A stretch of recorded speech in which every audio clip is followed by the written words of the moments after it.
And the last one that I thought was really a good statement, or yeah, I guess statement. He says that he's well experienced in the killing stuff, you know. I mean, so he knows all this stuff. He knows all about all this stuff, and he knows many veterans, and he knows people that have been in lots of close quarter combat situations, life and death stuff. Let's see. I can't. Oh, and people that have been in shootouts and stuff like that, and all of them are quiet and humble. So, seeing that I speak up, that means I'm a fake. I don't do this stuff. So, okay. He's really like 99% correct. And I want to explain to you how this works. At least for me. I'm going to explain how it works for me. He says that you're quiet and you're humble. You don't say anything about it. Well, yes, they are. In my particular case, it's never been that way. Never at all.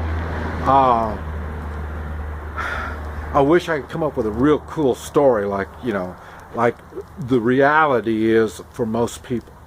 Most people that have been in war, they don't talk about it. That is a reality. And I say 99%. And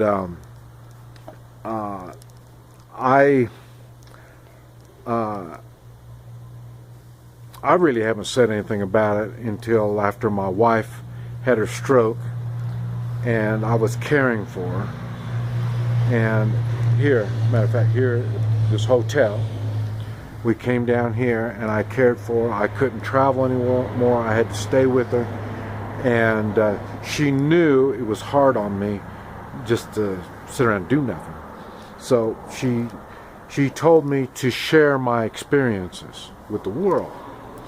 And first that's what I thought. Who cares? You know, who wants to know what I've done?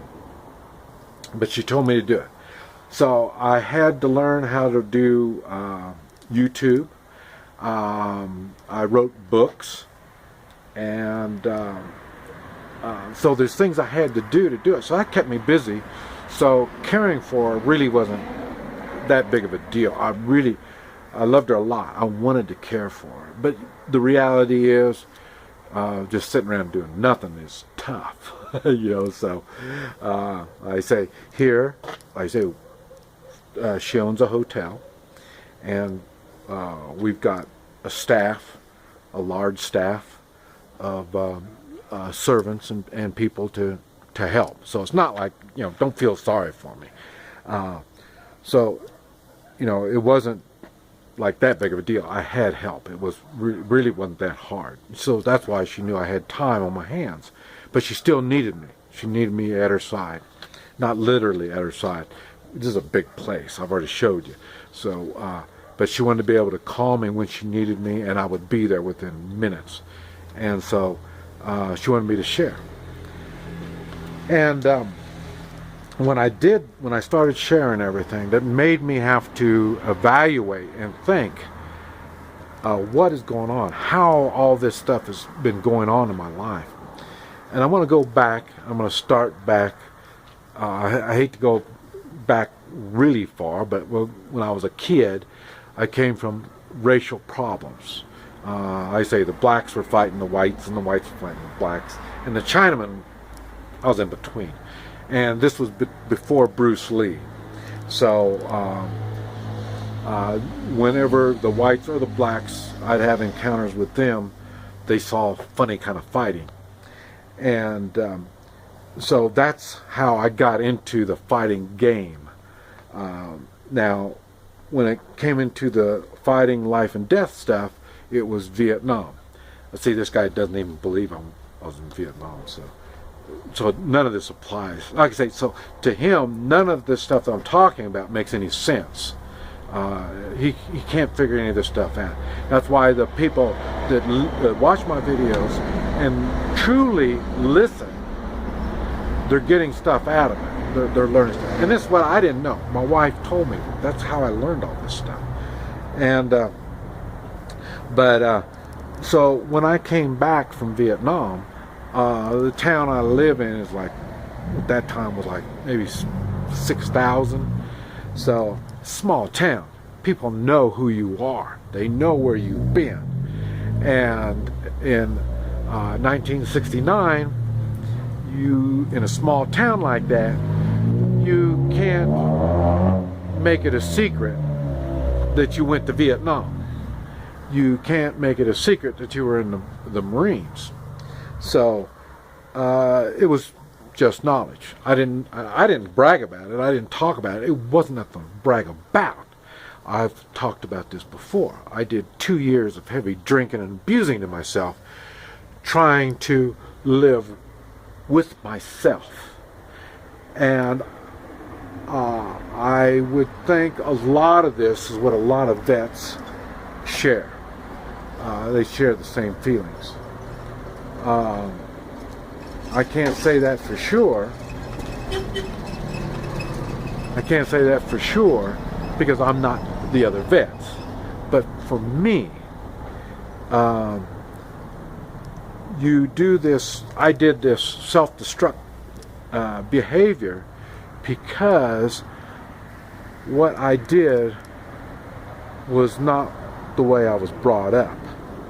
I wasn't brought up, I was brought up on John Wayne movies.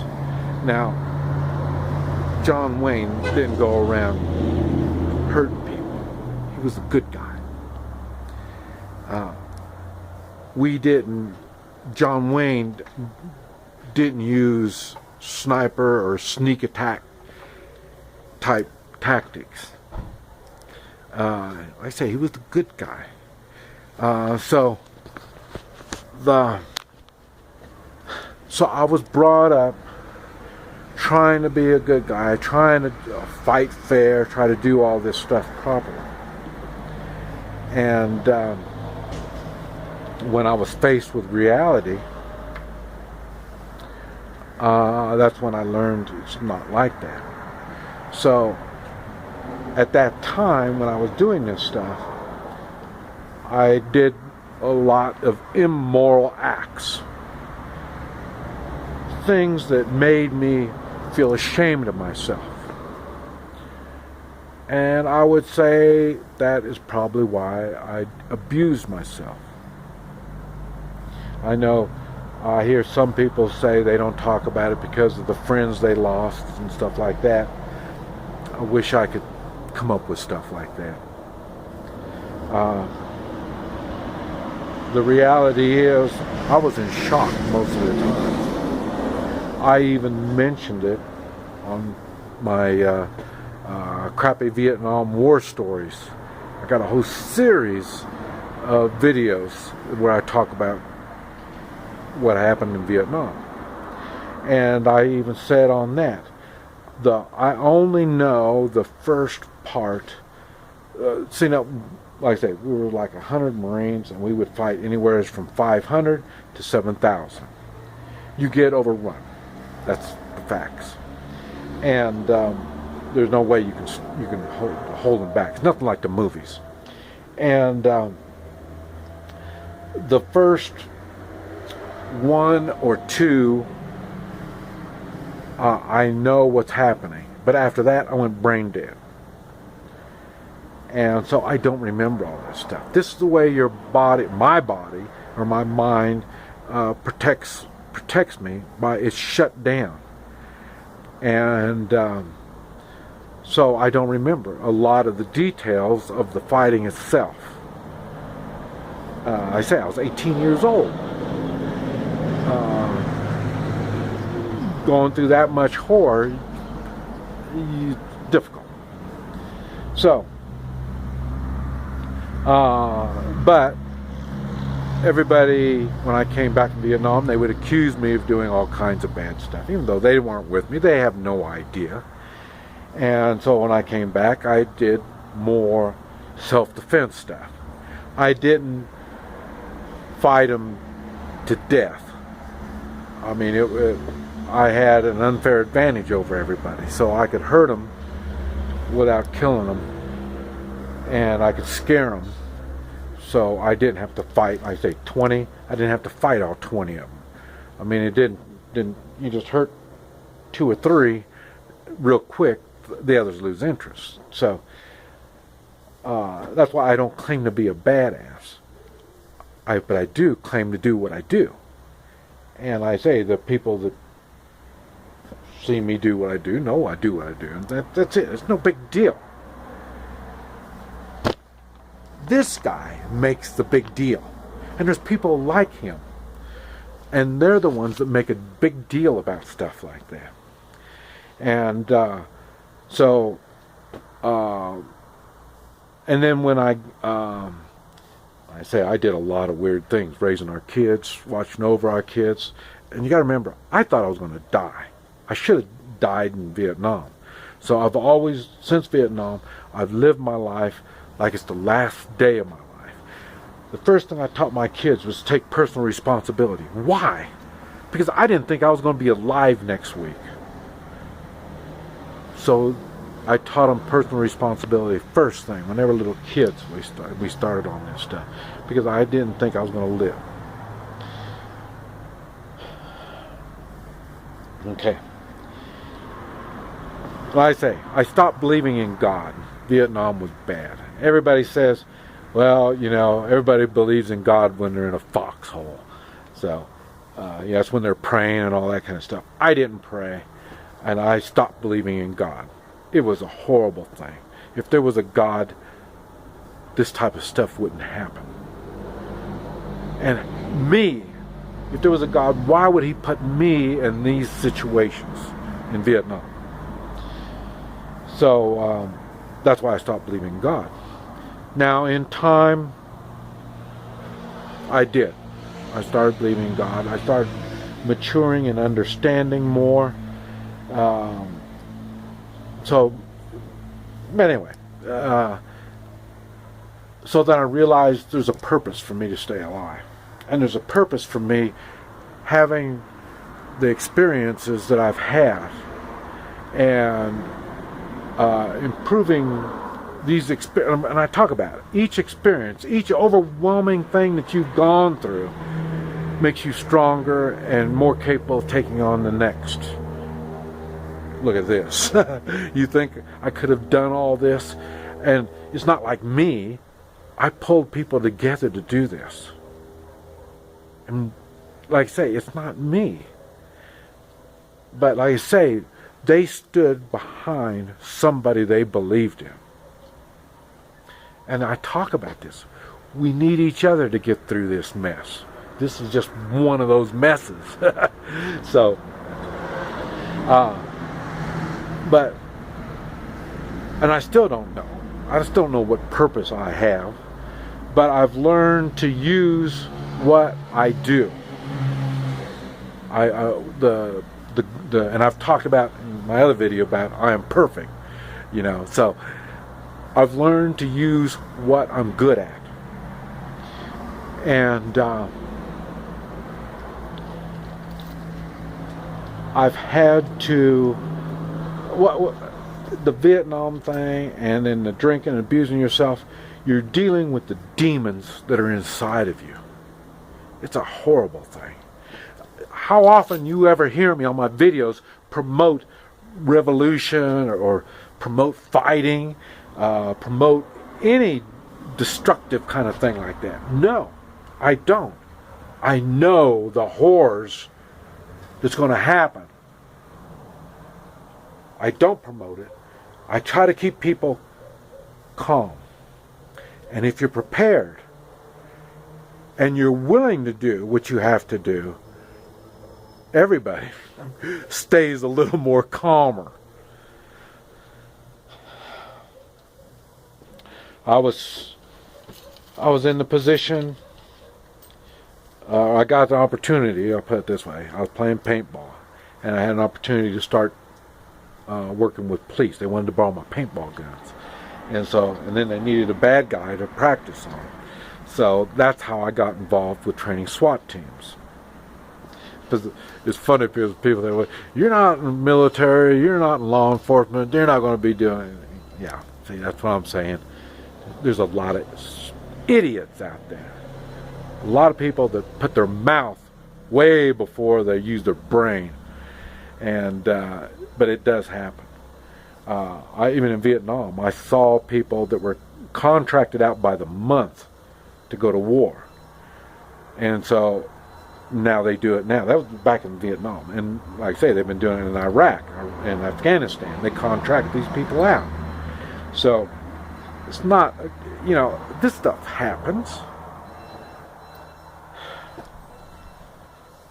And like I say, so when I was training SWAT teams, it brought up a lot of I had to use the tactics, I had to do all this stuff. And like I say, since I was in Vietnam and I saw the realities of war, I've kept my health proper. I've kept myself capable of defending myself. What do I teach? Self-defense. I don't teach people to be aggressive. I teach people to defend themselves. A lot of the tactics that I use are only good for self-defense. Bad guys don't use what I do. So, and then when I was training SWAT teams, the same thing. When I go to a new SWAT team, what makes you qualified to teach us? You're not even a cop. You're not in the military. What's the story? And then I tell them. I tell them the experiences that I've had in Vietnam and the experiences I had training SWAT teams and all this type of stuff. So that opens doors. So, and then I made a video talking about implied violence. And the thing is, through the years, in my books and like I say my videos now, everybody knows that I'm into violence. They know, and anybody who knows me know I am not violent. So, but they know I'm capable. That's the implied violence. How do you think I was able to get people to work together here? This is the place where people get killed. How could I get people to do things that most people wouldn't do? That's because they understood implied violence. They know me. Even though we can't speak. Many of these people I can't even talk to. But they know me. They know of me. They know how I act and all this stuff. They know my character traits. I won't let them down. I will stay with them. Why do they know this? How would they think something like that?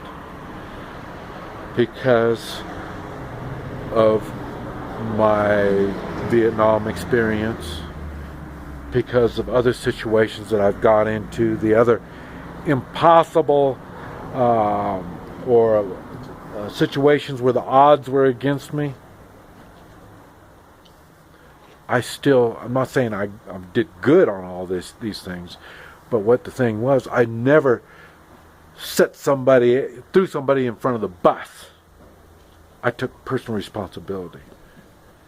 So when I talk to these people and I imply that we are in this together, they believe me.